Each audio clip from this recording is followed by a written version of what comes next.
Verbally Effective with Ina Esco is an interview-style podcast that intersects art, culture, politics, and entertainment with a Memphis focus. Each week, I'm joined by a featured guest with roots in Memphis. Verbally Effective delves into each guest's personal journey to uncover the incredible stories fueling their purpose, the highs and lows of their pursuits, and how through their passion, they are moving the culture forward.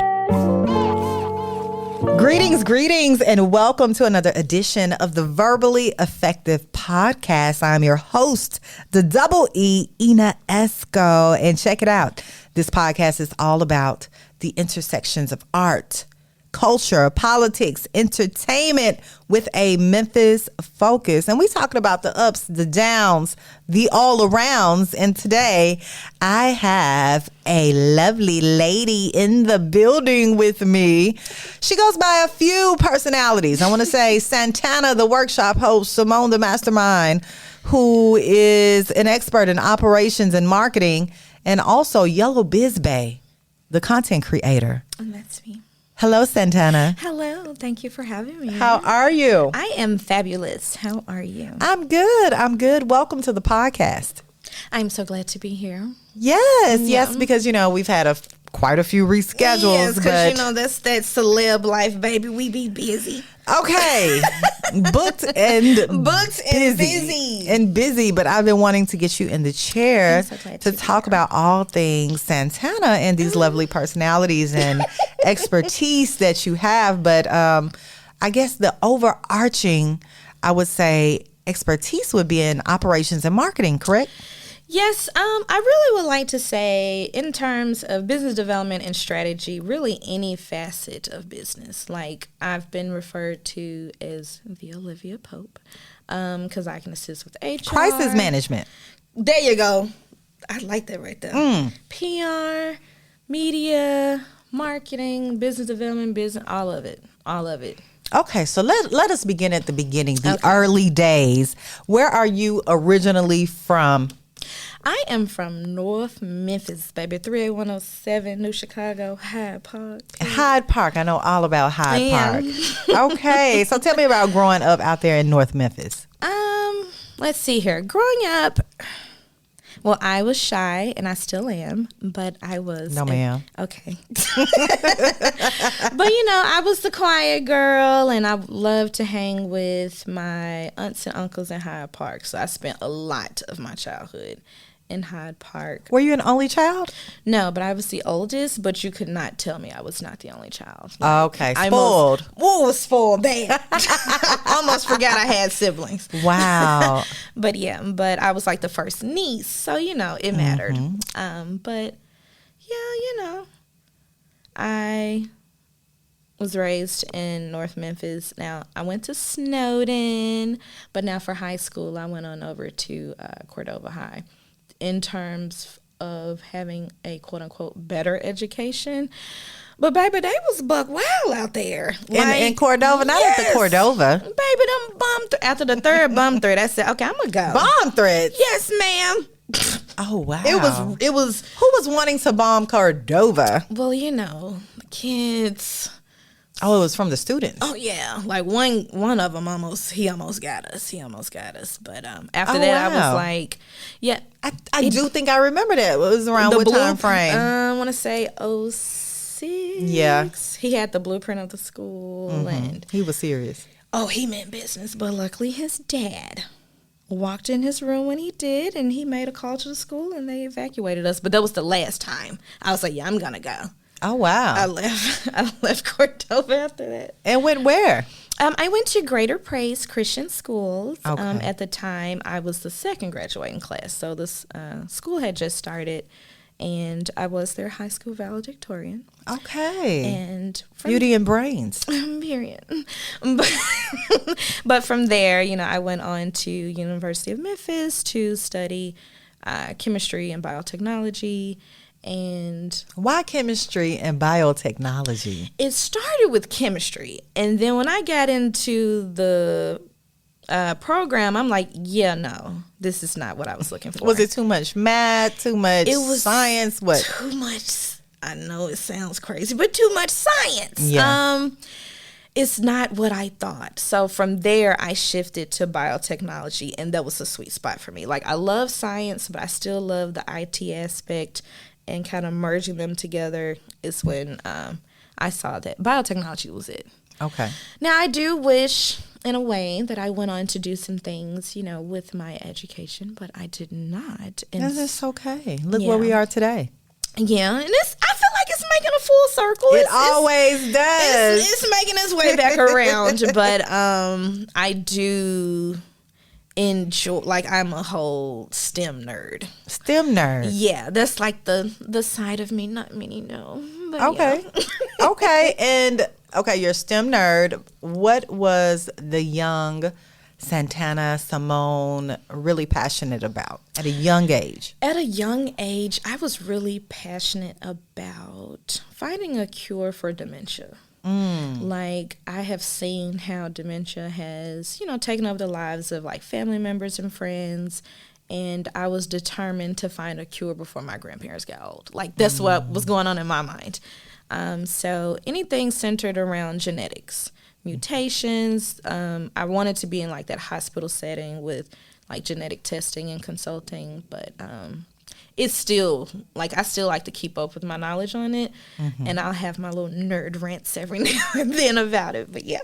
But you grew up in a heavily dominated social media world as well, right? Were you heavy on social media, like, growing up into it? No. I did the MySpace. I wish I kept it going. Didn't realize we were coding back then, but I was in the MySpace era. That was cool. And then, of course, when, Facebook first came to be, I wasn't that heavy on it. I think social media picked up for me well after college, like well after college. And it's just kind of ironic because I am shy, but in social media, you cannot be. So it's been... Why is that? Why can you not be shy on social media, but in person you can be shy? Like, what is it about social media that brings out another side? I would say social media, because it requires you to be consistent and to show up. Like, you have to find a way to show up that works with your, I guess, personality. But for me, it was like I've always been a behind the scenes girl. Like, I'm behind the scenes in all the projects, the brands, the businesses. So to shift over here to content creation and have to be in the forefront, it was like, oh, I didn't know that part. I really didn't. I was like, I could just do like I've been doing, a little behind.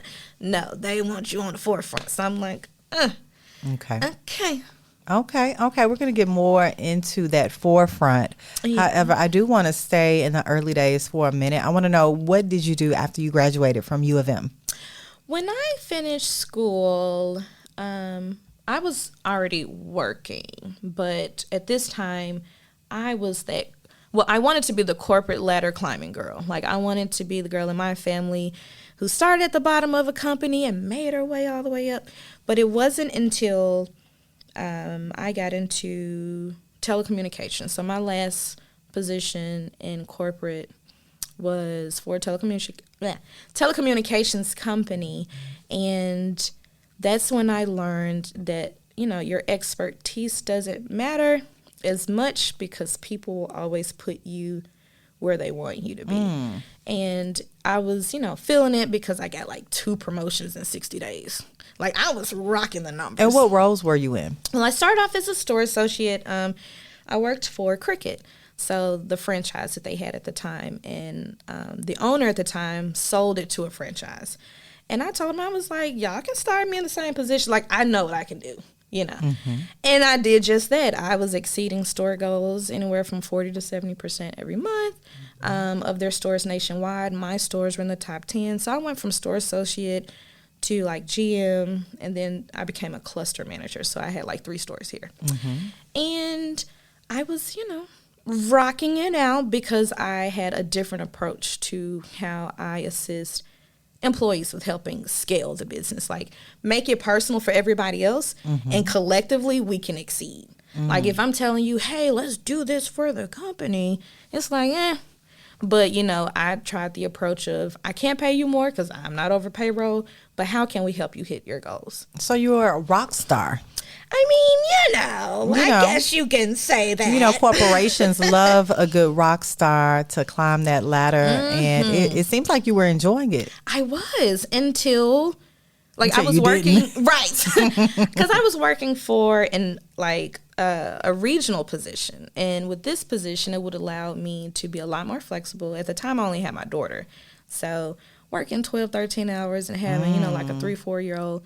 Being the only person that spoke Spanish, I feel like I never had an off day. Oh, wow. But I'm like, it's cool. This is the sacrificing you do for the stuff you want. And, they were grooming me for this position. It was a regional position, a $30,000 salary increase. It was going to be it. Well, even after putting all those lovely numbers on the board, the company brought someone else in from outside the organization. No, ma'am. And even went as far as bringing him to my location. For you to train him. To be trained. That's how they do it. And I said, and it gets worse. No, it can't get no worse than that. Instead of the $30,000 salary increase, they offered me 50 cents. And did you have a discussion with management at that point? No. No. You were done. I mean, because back then I was still very young. This is 2014. So how old was I? 24. So I was still pretty young, but I just knew I'm like, this is not it. The owner was coming in town, who is Simone? I'm like, that's me. 110 to 140% every month. Mm-hmm. And y'all gonna give my position to little buddy over here. And so I resigned in 2 weeks. You resigned. I resigned, and that person quit in a month. No. Okay, I'm like, this was Simone. my house. So you resigned, and what was on your mind when you resigned? Is it okay, I'm going to try something new. I'm going to start my own business. Let's talk about this shift. What happened? One, it was very impulsive. It was impulsive, and I cannot lie. I was like, I could just do my own thing. I've been helping with development and HR and doing all this stuff for y'all. I could do it myself. Mm-hmm. But I did not start there. I was just let me get into products. I started selling lipsticks, hair extensions, clothes, shoes. I didn't like none of that. You sold it for a company, or you sold it online? We'll just buy wholesale and then just sell. Gotcha. Yeah. You didn't like it? I didn't like none of it. Why not? Because... But you were doing it. I was doing it, and then when I was selling hair, okay, I didn't like that. Let me start trying to do cosmetics. And that's a very profitable Back space. then, I feel like it wasn't as prominent as it is now. It was on the rise. And I'm like, well, it just, nobody was feeling it yet. Just shipping around different product ventures. And I was like, I don't like products. I don't like product-based businesses for me.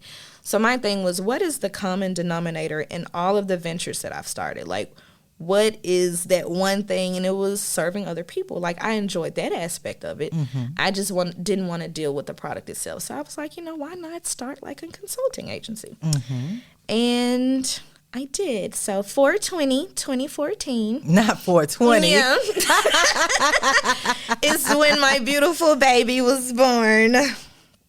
And at the time, my business was called Akamai Enterprise. Where did you get that name, Akamai? Akamai actually came from some meditation. Akamai means clever in Hawaii.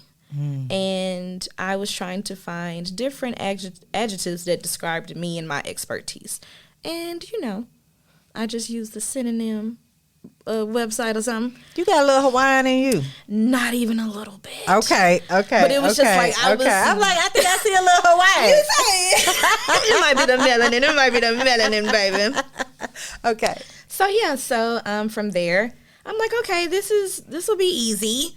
I've been doing it for the last 10 years. We always think it's going to be easy. Man, don't right? it? Mm-hmm. And so I quickly, oh my gosh, I quickly got an office, painting, doing all this stuff, doing everything but bringing the money in. Mm-hmm. I was doing things that catered to the customer and not necessarily the business. So, for example, I didn't charge for consultations. I'm like, I have. But you were a consultant. Consulting business. I made the initial consultation free. Like, keep in mind, this is like the I get that. 23, 24-year-old trying to run and I'm like, it's free. So people should be knocking down my door to get to my office. And they were not. And the people that I were attracting, I didn't like. Because I'm like, what am I doing wrong? Like, I'm really good at this. I have the skills and expertise. Who were you attracting? Everybody with the beer budget that came with the champagne taste. Gotcha. And I didn't really realize what that was until I stepped into entrepreneurship. Like, we want to, of course, cater to the client. However, not to the point where I'm overextending myself and have absolutely nothing to show for it. And so I, at that point, didn't realize the magnitude of having a coach. I felt like, I've been doing this for however many years. I'm good. I've read books and courses. I'm fine. No.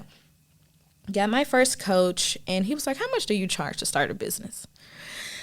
Now I got to run this back. I said $250.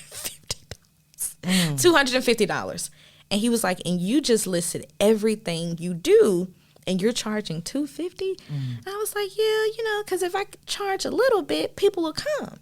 And he was like, absolutely not. You should be charging $2,500. I'm like, I haven't even made $2,500 in business yet. And you're telling me to charge one person $2,500? I was like, I don't know. But of course, listening to my mentor, I did. And my first $2,500 client came off social media. Somebody who ain't even shook my hand. And I was like, oh, baby. Like, it just began to open me up to a lot of things. And that's when I learned, like, it's not that the customer was a problem. It was me trying to cater to the wrong audience. Wow. And so the price shift, enhancing customer experience, all the things you need to do, but it completely changed my business. So by 2019, so that was about 2014, 2015. By 2019 is when I hit my first 5-figure month. Like, actually right at the start of COVID. So that was 2020. Yeah. And I was like, this is cool. So let me ask you this. Did the coach change your mindset?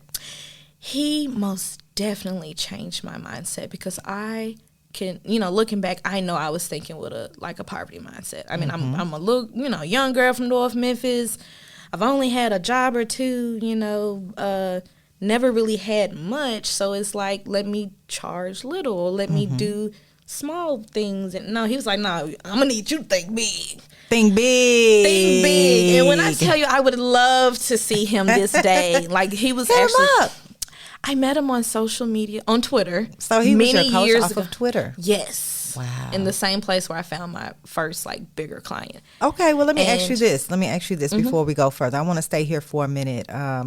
When you acquired the first $2,500 customer, what services did you provide for them? He already had a business, but it wasn't legitimized. So establishing the LLC, getting his paperwork in order, establishing his digital presence, putting some automations in order so he don't have to hire all these people, the whole shebang. But for a nicer payout. So you were doing those same services, for $250. For $250. And all it took was that coach. What are you doing? Literally, because he was like, was that it? And I was like, yeah, that's everything. And that's interesting, because sometimes it often takes someone that we don't know. Like, you found this guy on Twitter. I'm sure you did your research. It takes someone, from not someone we know, like so close in our circle, that can definitely make us look at things from another lens. Absolutely. And I'm so grateful. Wherever you are, I appreciate you. Hit them up, just for old time's sake. Because I'm like, man, but that was a game changer. Okay. That was a game changer for me. And did you keep the same name of the business? No. I actually shut that down in 24? In 22. In 22. And so now my business is called House of Medusa. House of Medusa. And I do business as Simone the Mastermind. All right. Yeah. Well, Simone the Mastermind, House of Medusa creator, Santana, YellaBizBae. Look, we're going to take a quick break. And when we get back, we're going to get into all things House of Medusa. Yes. We're going to talk about some, big topics with content creators now, because I know that you are a content creator. Yeah. And you guide content creators in this big digital landscape of ours. And we're going to get into some mess with some pop talk as well. Oh, I love it. I'm here for it. All right. Verbally Effective with my girl Simone Santana. See, I want to give all your names. All of them. YellaBizBae on the Verbally Effective podcast. And we're back here on the Verbally Effective podcast. Ina Esco here, and I have Simone YellaBizBae, Simone the Mastermind Santana in the building with me. House of Medusa. I'm sure all of these names are up under the umbrella of House of Medusa. Yes. So let's start with Santana, the workshop host.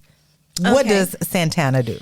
So Santana is your favorite digital marketing professional, because I simplify digital marketing. Like it does not have to be overcomplicated. You don't have to post every day, but my main goal is to show content creators and small business owners, like, all the things that you're seeing these big gurus say you have to do, no, you don't. And they're also speaking from a place of privilege, like they had to get there. So what about those that are starting? Like, let's start with that foundational, and that's primarily what I focus on with the workshops. What do you think are some of the biggest challenges, like, let's just say top 2 challenges with new content creators trying to get off the ground? Identifying your audience. And that is so important. Even with podcasting, I tell people that. Why is that so hard for people to just really sit there and lock that down and understand their audience? Because people think that, the passion is enough. Like, I'm good at this, or I like this, so this should be good enough to carry me. And there's so many people out there that want it, so I should be good. Like, no, people want to know that you're talking to them directly. And if you're not taking the time to do the work to identify your audience, then your marketing's going to suck. Your customer experience is going to suck. Like, it could be so much better if you're speaking exactly to who, you're trying to target. Okay, so identifying your audience, and what's the next? The other would be quality in graphics, whether it's photo, video, or like flyers. People judge books by covers, like we do it. So why not, shift that perspective and ensure that you're providing high quality for the people that have to see your stuff. Right. Like, so many people are just stuck on the post every day. It's okay. Like, no, you posted a clip art flyer and you're wondering why nobody's buying your product. Like, we got to make it make sense, Should there be more engagement from the creator, more videos, more of shining a light on the personality? Most definitely on the personality. I won't say video, because I know, even like with myself, I am extremely introverted, and I had to find ways that content creation works. So the main thing is, if you're always speaking to your audience, whether it's through your copy, your photos, your videos, your events, whatever, the main thing is really putting your best foot forward. Like, I hate doing social media audits and I see like the, poor quality, poor resolution, the pixelated, like people think because they posted that day, it's fine. Like, no, you posted today and it sucked and you ran like 17 people away type thing. So it matters. Like, certain things that may seem superficial are not when it comes to building your digital presence. Do you have a lot of clients that just want to focus on the digital presence? On the yes. Well, it's like, I'm noticing a lot of clients feel the whole, I posted today, so I'm good. But then weeks later, it's like, why aren't my sales building? And I'm like, the posting isn't enough. Like, let's get that out of our mind. And I also think a lot of people, even with me, when I first got my first marketing mentor a few years back, she had to shift my perspective on social media. Like, we see social media as a place where everybody, meet up. But social media is a driving tool, not a destination. Like we we put our businesses and our brands on social media, but the goal is to get them away. Like use social media to get them, but drive them to your websites, drive them to your physical locations. And once I started seeing social media as a driving tool and not a destination, it completely changed my business. Completely. Oh, wow. Yeah. Okay. So now I just try to instill that in others. Like it's not a stop. We just using it to get somewhere else.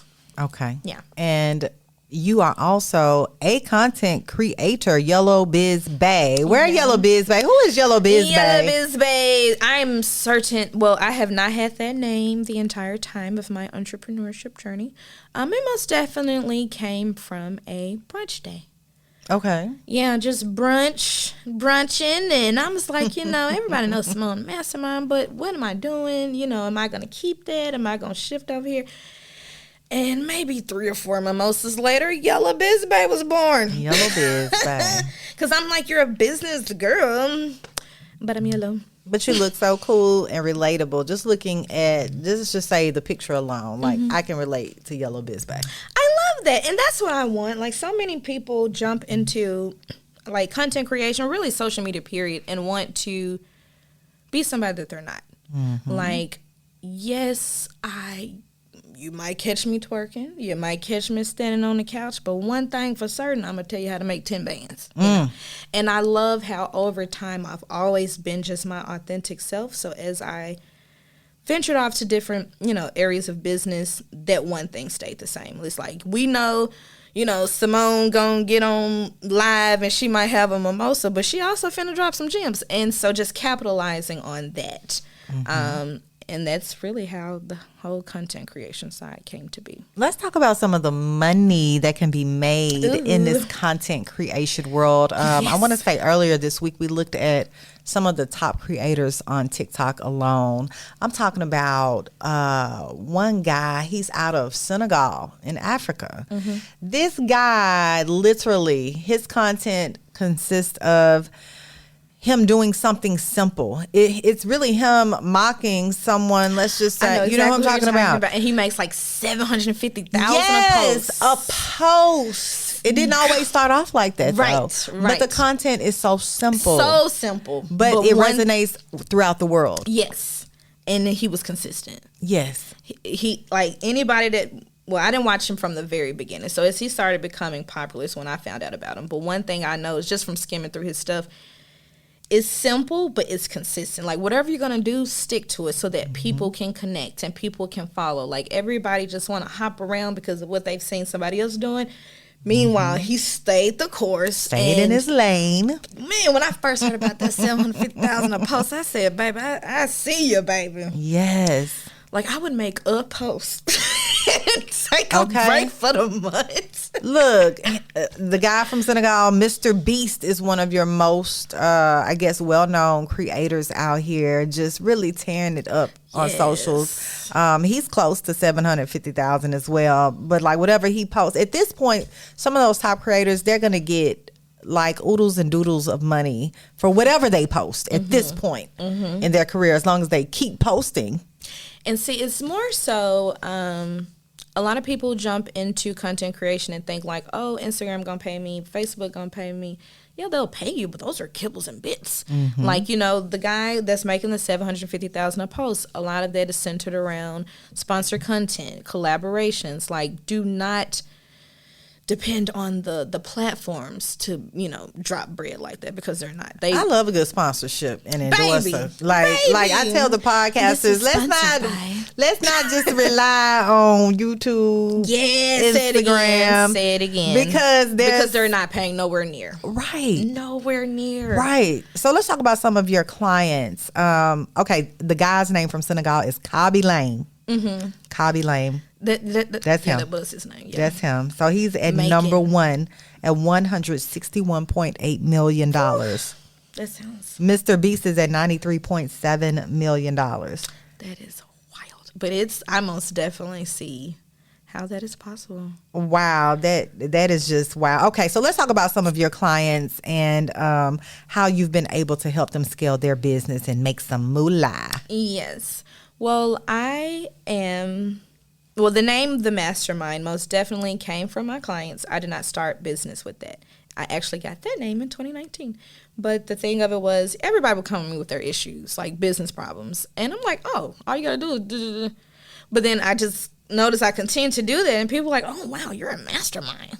I'm like, oh, okay. But then it became a thing. So with me, I require being able to step in with a sledgehammer, metaphorically speaking, of course. But it requires allowing somebody to come into your business and tear everything down. Mm-hmm. Because 9 times out of 10, you built it from a place of passion, and passion is great, but passion don't pay bills. It's our baby. Right. It's your baby, but your baby's not paying the bills. And so, and that's hard for people. Mm-hmm. And I get it, but when you, and I mean this respectfully, but when the student is ready, the teacher will appear. I don't kind of force that expertise on anybody because I know how I'm coming. I'm aggressive.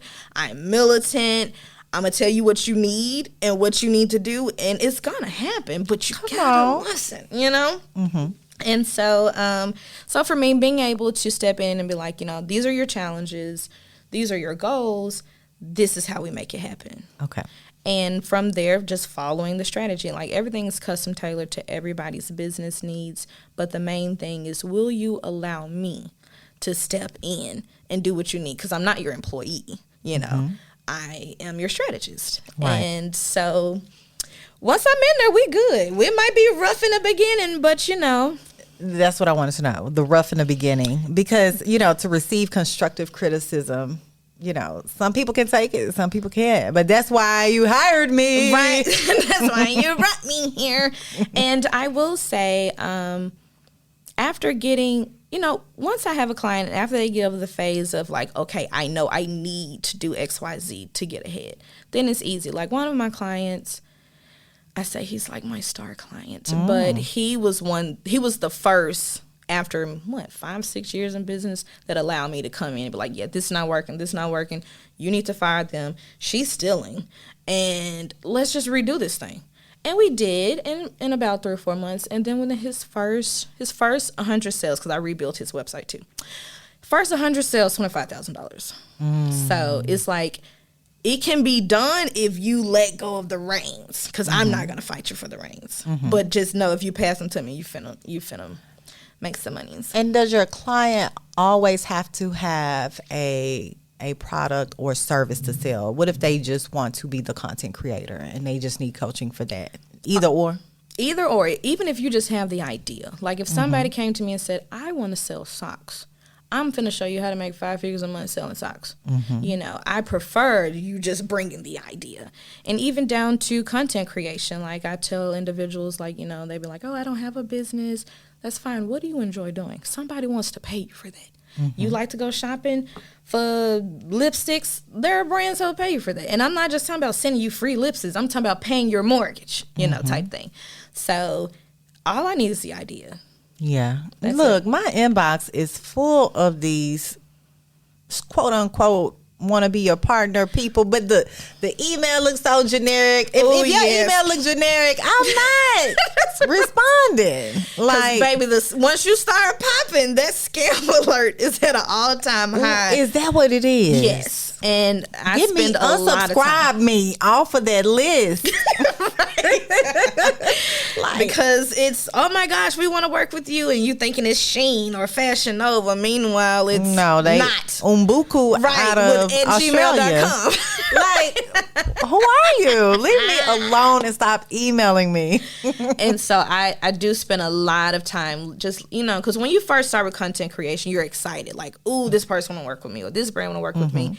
Baby, you got to check them deets first. Yes. And I tell anybody, if they want you to pay for something, the answer is no. I don't care if you just started. There's so many scammers out there, Simone. The scams. Is scamming, baby. Oh, have you ever been scammed? I almost got scammed. What happened? This is when I first learned about the scammer emails. I got an email from Shein. From Shein? Was it really Shein? No, but we're going to get there. It was Wing. And I was like, oh my gosh, Shein, they want to work with me. They're going to send me all these clothes. I'm so excited. I get to redo my wardrobe. Even me and one of my girlfriends went out and celebrated. Because Sheen hit me up. Because Sheen hit me up, and literally mid-celebration, I'm looking. I clicked on the email, like the email name, and it said @gmail.com. No, it's not official. Yes. So after that, before I even get excited, I send one email, and whatever you respond to that lets me know if you're legit or not. But I tell everybody, sounds amazing. What's your budget? Mm-hmm. And if they send me that copy paste response next, I'm gonna push you that AI response. Mm-hmm. Oh, not gonna do it. But that'll never stop. It's just like I tell everybody, if it requires you to pay, the answer is no. Speaking of AI, do you utilize AI tools with content creation? AI tools. I have been using AI since I first started implementing like workflows and automation for my clients. Just of course back then it just wasn't like a big deal. It was just like a robot to help you do some things, but now I know it's expensive. But I love AI. I even go as far as I argue with ChatGPT sometimes. And they'll argue back. Baby, and I love it. Because I was like, one thing, I was like, how many books are in the book of Genesis? And I was like, give me the list. And he gave me I said he. I don't know the gender of Uncle Daddy ChatGPT. And gave me like 11 books. I said, no, it's supposed to be like 66. My apologies for the oversight. Yeah, don't play with me. But we be texting like we friends. I heard ChatGPT just had an upgrade at Apple's recent, they do their big whoop-de-doo every year. But I heard they had an upgrade. I use ChatGPT a lot. I love ChatGPT. I do too. Especially... I don't know if I can say it here, but when I be getting high and having them high thoughts, I go straight to ChatGPT. The high thought. What do you do with ChatGPT while high? Ask ChatGPT a question in a minute, and before you know it, I'm going down a rabbit hole on ChatGPT and back on Google. But I bet you are. To check my ChatGPT history would be hilarious. I gotta do it. Yeah. I gotta do it. We're gonna get back to the high part and dibble and dabble in your cannabis world, but let's go to this TikTok ban that may possibly be happening. Why do you think the U.S. government really wants to ban TikTok? Because we know too much. True enough, social media is a place where you can easily access information, and it's also a place where you can easily access misinformation. However, I do believe of all the social media platforms that have come up over the years, TikTok has been really good in terms of informing people. Like stuff that we probably should know, don't know, haven't considered. It's just like an educational space. And when you have people that are educated, what happens? You can't really control them. So I feel like the government is making the TikTok thing such a big deal because we're getting harder to control. And it's not even about, the Chinese, they're spying on us.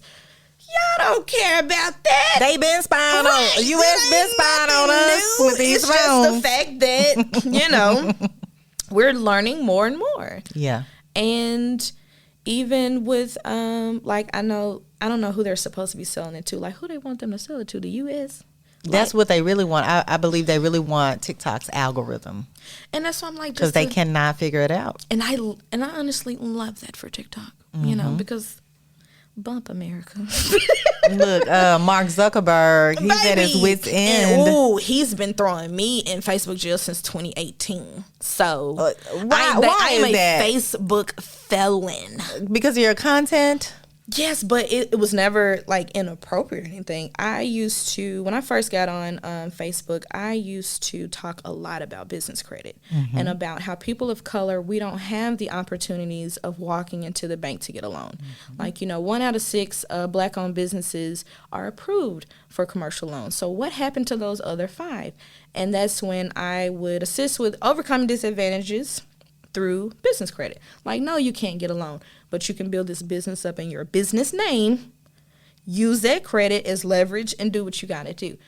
Man, Zuckerberg would have me in Facebook jail so fast. You're telling the people too much. I'm telling the people too much. So it went from educational to, if I said anything, everybody know, if Simone disappears for a month, 9 times out of 10, she locked up in the Facebook jail. Locked up in the Facebook jail. But it's all good. I'm going to be sad, though, if TikTok is gone.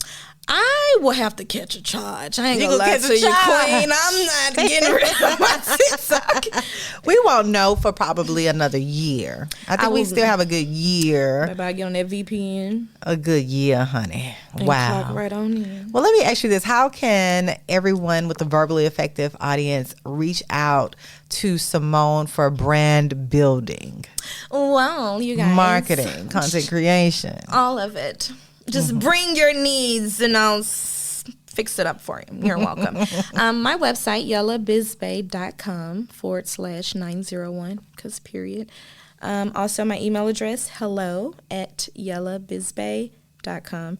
And on Instagram at YellaBizBae.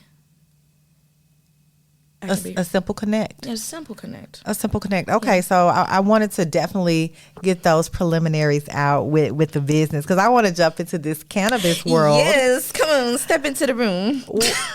I think we talked about this off mic. I believe it's maybe half of the United States at this point. They have legalized marijuana in some form at this point. And we have all these people locked up in jail. And that is the reason why I am heavy in cannabis. Like, Okay. it's more than just, the recreational consumption or even down to, because I do use it for medicinal as well. But knowing that we are progressing in cannabis legislation and there's still people locked up for 3.5. Man, or less. Mississippi, horrible. Oh, don't get me started on them. Because sometimes, like, I've had a client that got into a sticky situation. So it's like, it generally makes me angry. And so I have started to partner with different agencies and nonprofits that cater to cannabis legislation, decriminalization. I am like all for it. And I'm what does it look like for Tennessee right now? I'm still shocked that Arkansas and Mississippi got cannabis before we did. But it's like, okay, whatever. Now, when we first got Buds and Brews in Nashville, I said, they trend. Like, I knew that was like stepping a foot in the water. But actually, in the state of Tennessee, you can legally have a hemp farm. Okay. And it only costs you $250,000 to apply. But and hemp, is that the equal of cannabis? What is hemp? What is hemp? I mean, it's like it's all growing from the ground, true. But it's about the levels of THC and CBD. Okay. And so, like, for the state of Tennessee, we have like a whole farm here off of Rains. And I went because I went to do a weed tour. And I I went straight for it. How you got a farm here in Memphis? Is it because you're white? And he was like, oh, no. But of course, anyway, so it wasn't but that. It's just a matter of reading the law. Like, you technically can have a farm here, $250,000, and state they'll come out and test your harvest, like $250 a pop, I think. But the thing with that is, when you're testing it, it has to be 0.4% THC or less. Is that a lot? Is that nothing? That's like. That's like, or is that nothing to a smoker? Like, no, it's nothing to no. Like, it's nothing to nobody. Okay, that's like gas station weed. It's the gas station at the front counter. But that's how it starts. And so, of course, these people are coming out and testing these harvests. Like, okay, it's under 0.4, going about their day. If you circled back, it's not finna still be 0.4. That's why I'm like, y'all not even not trying to do the restrictions, right? Just go on and let us be. But, because, it goes up after that 0.4. You think if more people knew about the barrier of entry or the entry, like the farm you've seen off of Rains, that more people would participate? And I think I do. Why haven't you started your farm? I actually do not. I do not want a farm, baby. I used to want a transportation service. Like, back during COVID, I wanted to do like Uber Eats, but for weed. But that's different. I really wanted to, and I wanted to start in Arkansas. But then, I feel like once cannabis is legalized in a state, they swiftly start switching stuff up or swiftly position, the Caucasian clients to better leverage themselves in those spaces. Like, there are so many states that have, like, you can't get federal funding for cannabis. However, there are agencies and people that come up with programs to get funding, and you just have to be like minority owned or woman owned or black owned. Baby, the white folks getting all that money. They, of course, they pulling like the Popeyes. You know how we see the black lady, but it wasn't until years later that we learned she was nowhere near the CEO spot. Gotcha. That's what they're doing in cannabis. Wow. And I'm like, y'all already have the money. Y'all already have the credit and the little bit of money they're putting out there for people of color to thrive in the cannabis spaces. You're taking it and pretending that, oh, we're black owned. No, you're not. So it's just really a matter of time before the entire U.S. is legalized.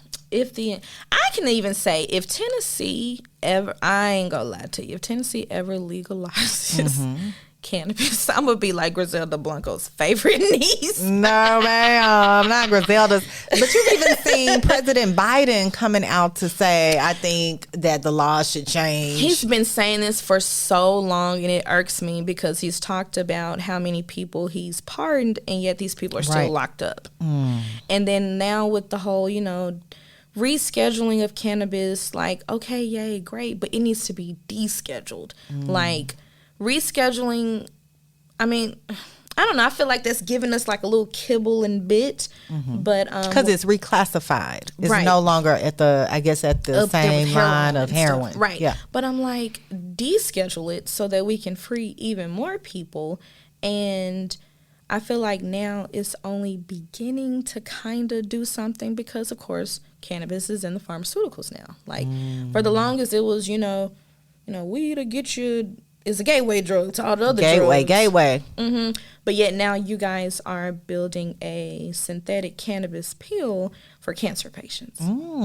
But yet for decades, y'all told us it's bad for us. It's bad. But no, it's just, it took a matter of time for you guys to see how can it work for you. And I don't like that. What's your favorite strand?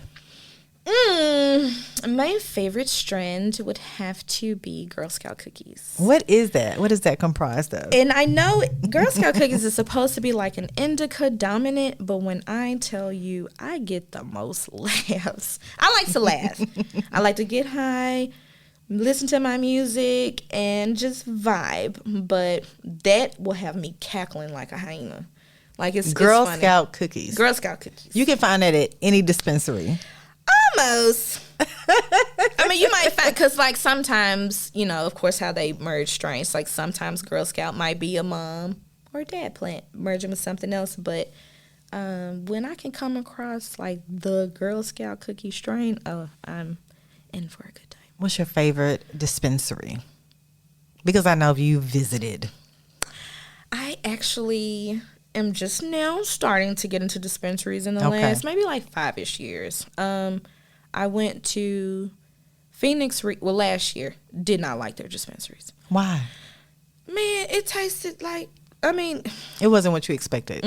It was like that 0.4% THC. It just tastes like grass. He's like, how dare you call yourselves a dispensary? And then want so much money. Like, y'all want about $40-something for a 3.5. And meanwhile, I rolled the whole thing in one taquito. And I said, I'm feeling. So, but I had to learn that there's different quality in dispensary, and that being a dispensary isn't enough. Like, yeah, okay, great for safety. But I still shop with the plugs. So. The plug. Baby, the plug. Lil Pook and them. Yeah, Lil Pook and them have me straight a lot better than the dispensary. And then once they legalize everything, what's going to happen to Lil Pookie and them? Lil Pookie and them is going to be ready for their business to be legitimized because Simone the Mastermind. Because she got to legitimize that joint. Okay, I got you. Yeah. I got you. Wow. But I do not think that dispensaries will take away from, Lil Pookie and them. I don't. Okay. Yeah. So what does Simone want out of the cannabis world? Are you going to be a player in that market, or you're just going to, consume? I most definitely want to be a player in the market. And now that, my anger has turned into like action. Like I would have never. Yes, I would have never thought I'd see the day where I'm, trying to dabble in politics or bump elbows with these people. But when I say I genuinely get angry when I see how people are still getting locked up for something that all of these people are capitalizing on. And so, but because, you know, we're in a state where it's not legal, I have to be very mindful of my online presence. Like I have to, you know, I walk the line, you know, I'll dibble when I'm out of town, but I still have to be mindful of, I guess, how forthcoming I am with my advocacy for cannabis, because I know people are watching. Wow. Yeah. And they out here on social media talking about it, but you never know what kind of restrictions will be placed on you. And I most definitely have felt all of that. Oh, wow. Interesting. Okay. We have hit on your cannabis experience. Now I want to jump into something. I love pop talk, which of course is pop culture news. And something that has been very hard hitting over the past week is the revelation of the video of Diddy, Sean Combs, whatever you want to call him, of him abusing, beating down, just molly-whopping my girl Cassie. And she ain't as big as nothing. No, in the hotel. And, you know, just to see the visual triggered me personally because my mother, you know, she chose men that abused her. So her last husband, what Diddy did to Cassie, I saw that often to my mom. And then it trickled down to me and my brother. So to see that visual, it just triggered me in a way I wasn't expecting. But, you know, I felt so bad for Cassie. What were your immediate thoughts when you saw that video? It most definitely bothered me. And it took a few times to kind of try to finish watching the video. I was, of course, extremely angry because I know how victims are often, you know, framed as the liar or, you know, just trying to get some money out of somebody. Like, and all I can think about, what I really think about often is her NDA. Like, this lady waited 10 years to be able to speak up, you know, so that she could legally speak up. And I can only imagine how long, you know, just carrying that trauma. Like, I know she left him a while back, but still carrying all of that and knowing that the fear of coming forward. And so it really bothered me. It broke my heart, but I am just I'm glad it's coming out. I look forward to stuff continuing to come out. And, you know, people love to talk about her settlement. Baby, I know there's not a single amount of money that you can give this lady, but it still needed to be coming out. I mean, it still needs to come out. Because it's long-lasting effects, you know, for a victim of DV. Exactly. What do you think of Diddy now? I mean, I've never been, like, a big fan because I don't like the whole egotistical celebrity stuff. Like, and that's what he's giving? Yes. And then from going to changing not changing his name, but doing the whole love thing. Like, boy, if you don't sit your freaking nipple stuff down somewhere. You're a freak off. Like, for real. Creator. He's a freak off creator, content creator. Yes, he specializes in the freak off parties. Yes, he does. No, but my thing with that too, like, it's one thing to do your dirt, but to, of course, bring other people in as well, because if you go down, everybody else going down. But I feel like he's been preparing for that. You think so? Yeah, like, why else would you be recording your whole life? Or recording everything that goes on in the house and in your parties? I feel like if it's... He's going to blackmail everybody. And I feel like that's what's just been going on these last few years. Like, he's been blackmailing, and that's why ain't nobody said nothing. And the people that are starting to speak up, that kind of sound like they're defending him, like, he must got one of your tapes. Like, Cameron, when he was on, why they had him on CNN, why he was so disrespectful on CNN to my girl. Like, where was his publicist? Like, they prepped you. You knew you were there to talk about the Diddy situation, but you wanted to act an ass. And it was horrible. I wonder, was he prepped? I feel like because he had on his shades, he was not. You don't think so? I feel like when celebs... What did he thought? Why was he there then?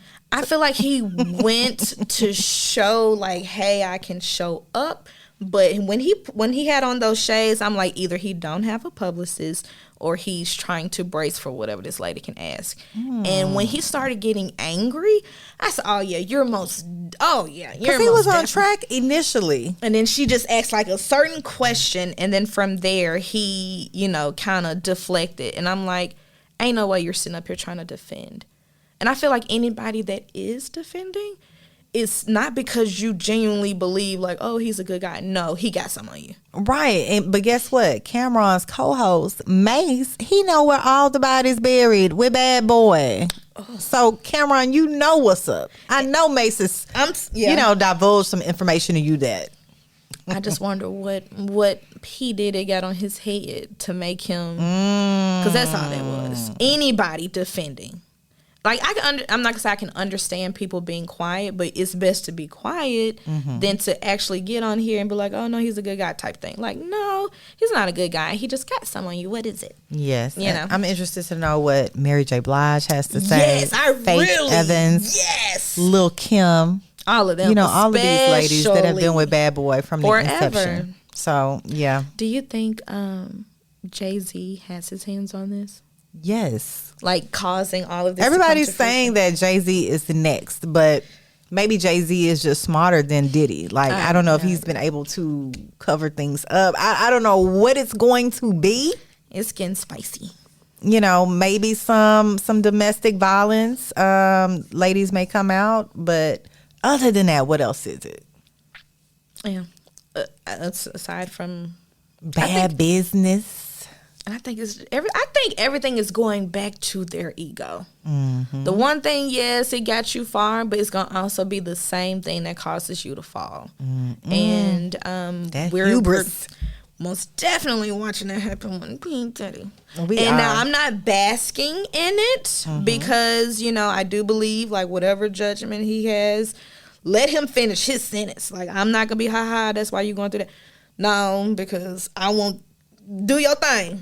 Okay. Get all your consequences and your punishments. I'm just going to sit here and watch. We are definitely watching, and I love your insight for Esco's Pop Talk today.